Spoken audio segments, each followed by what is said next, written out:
Okay, so as we're waiting for the rear fender to come in for this guy so I can get the final fitment for the subframe, we're going to address this BVC and fix it once and for all. You can see how tweaked the subframe is.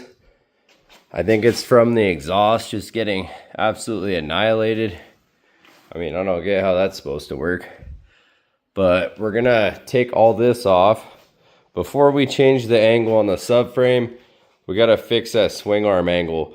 We're going to angle it down. Now the swing arm is cracked right here and underneath. So probably going to strip it down, re-weld a bunch of stuff, change where the linkage point is for the suspension. Then once this is sitting properly, then we'll fix the subframe. We'll make that flat instead of like a banana. Yeah, that took some abuse. So they don't cut the exhaust at all. That's another reason why the subframe is just way up there. Look at that thing. That's insane.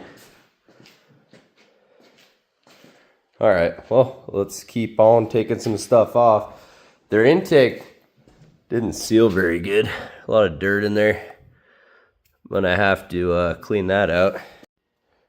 Okay, so when I talk about swing arm angle, here's the issue when your swing arm's too flat. You're using a dirt bike frame, which has an immense amount of rake to begin with. So we installed our DT negative clamps. It takes 2.5 degrees out via the stem onto this BVC Trike. So we took away some of the rake already. In fact, the front axle went back 1.75 inches, which is a lot. But all that being said, we're still at 26 degrees of rake. So we want to be at like 23.5. So we're gonna have to see what angle this swing arm needs to be at. If you look at that KX500 I'm building, you can see how extreme it is compared to how flat this is. So the problem is when it starts out flat and you put some weight on it, you already have some negative leverage going on. So instead of being like this going to flat, you're flat going negative.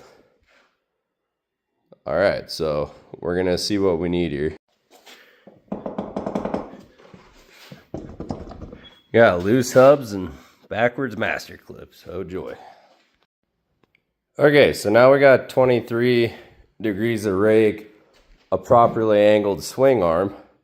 You can notice the difference. Now it sits like a 350X. You actually have ground clearance. It's gonna get new pegs too, but the hole location is significantly off, like half a hole. So I think what's going on here is they had the same swing arm jig that they used on the Honda and they just put it on the Kawasaki, which, you know, doesn't work because every linkage needs to be at the right point. So this to me looks good with the shock linkage. So we're gonna have to cut those ears off and move them. And we got to redo the whole middle part of the swing arm anyways. So yeah, that's where we are.